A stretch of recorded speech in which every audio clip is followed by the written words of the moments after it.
नमस्कार, प्रेक्षास फूड कॉर्नरमध्ये तुम्हा सर्वांचं खूप खूप मनापासून स्वागत आहे।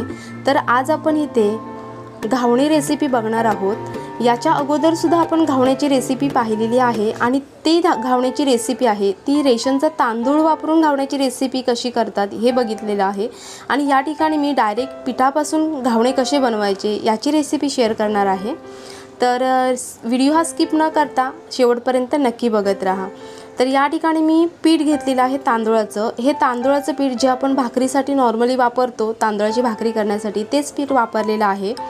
तर हे पीठ मी इथे घेतलेलं आहे। यामध्ये पाणी ओतायचं आहे। थोडं थोडं पाणी ओतून आपल्याला ह्याचं छानसं बॅटर तयार करून घ्यायचं आहे। एकदम सैल असं बॅटर तयार करून घ्यायचं आहे। म्हणजे जास्त घट्टसुद्धा नको आहे किंवा जास्त पातळसुद्धा नको आहे। या पद्धतीमध्ये आपण ह्याला मिक्स करून घेणार आहोत आणि याच्यात ज्या गुठळ्या असतात या पूर्णपणे आपल्याला मोडून घ्यायचे। एकदम सॉफ्ट असं पीठ इथे तयार करून घ्यायचं आहे। आता यामध्ये चवीपुरता मीठ घालून घ्यायचं आणि याला पुन्हा मिक्स करूया। तर इथे बघू शकता हे जे पीठ आहे हे मी कोणत्या पद्धतीमध्ये तयार केलेलं आहे। जास्त पातळसुद्धा केलेलं नाही आहे किंवा एकदम घट्टसुद्धा नाही आहे। तर हे पीठ तयार झालं हे कसं समजायचं, तर अशा प्रकारचं जर पळीतं असेल तर या प्रकारे आपण याला बोटाने लाईन मारून घ्यायची।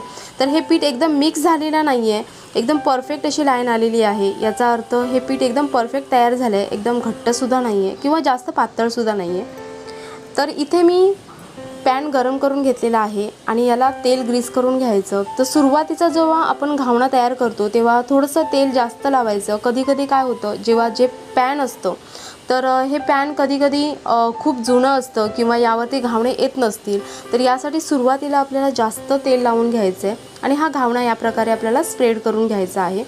तर सुरुवातीला घावणा स्प्रेड करताना कडेने आपल्याला स्प्रेड करून घ्यायचं आहे, नंतर मधल्या साईडने करायचं आहे। तर अशा प्रकारे मी जो घावणा आहे हे पीठ स्प्रेड केल्याच्या नंतर यावरती झाकण ठेवायचं आणि जास्तीत जास्त 10-12 सेकंदासाठी आपल्याला यावरती झाकण ठेवून द्यायचं आहे। जास्तसुद्धा झाकण ठेवायचं नाही आहे। जास्त वेळ झाकण ठेवला तर यामध्ये वाफ निर्माण होऊन याच्यामधलं जे पाणी असतं हे पूर्ण घावण्यावरती पडेल आणि हा घावणा एकदम चिकट होईल किंवा त्यामध्ये पाणी मिक्स होईल। त्यासाठी जास्तीत जास्त 10-12 सेकंदच झाकण उघडलेलं आहे आणि तुम्ही बघू शकता हा जो घावणा आहे हा सर्व बाजूने ड्राय झालेला नाही आहे, सुकलेला नाही आहे।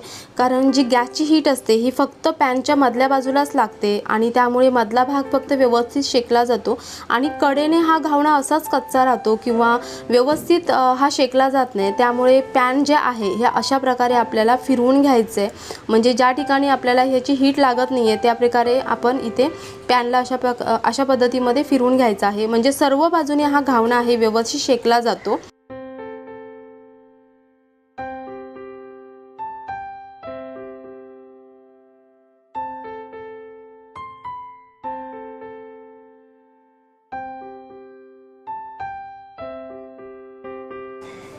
तर इथे बघू शकता मी सर्व बाजूने व्यवस्थित हा घावण्याला शेकून घेतलेला आहे आणि जेव्हा पलटी करायला गेल्याच्या नंतर तुम्ही बघू शकता एकदम व्यवस्थित असा हा घावणा पलटी झालेला आहे, सर्व बाजूने एकसारखा शेकला गेला आहे। तर या पद्धतीमध्ये जर तुम्ही घावणा तयार केला तर तुमचे घावणे हे कधीच तुटणार नाहीत, एकदम पातळ आणि जाळीदार घावणे इथे तयार होतील। तर इथे बघू शकता हा घावणा पूर्णपणे तयार झालेला आहे। याला आता आपण काढून घेऊया। तर असे सर्व घावणे मी इथे तयार करून घेते आणि अशाच ट्रिक्ससह किंवा टिप्ससह तुम्ही हे घावणे जर तयार केला तर तुमचे घावणे हे एकदम परफेक्ट असे तयार होतील। तर हा व्हिडिओ तुम्हाला कसा वाटला मला नक्की कमेंट करून सांगा। व्हिडिओ आवडला तर व्हिडिओला नक्की लाईक करा। चॅनलवरती नवीन असाल तर प्रेक्षास फूड कॉर्नर या चॅनलला सबस्क्राईब करून बाजूला जे बेल आयकॉन आहे त्यालासुद्धा प्रेस करा। म्हणजे माझ्या सर्व रेसिपींचे जे व्हिडिओ आहेत यांचं नोटिफिकेशन तुम्हाला सर्वात अगोदर मिळेल आणि तुम्ही माझे कोणतेही रेसिपींचे व्हिडिओ मिस नाही करणार। तर अशाच नवीन आणि चमचमीत रेसिपींसोबत पुन्हा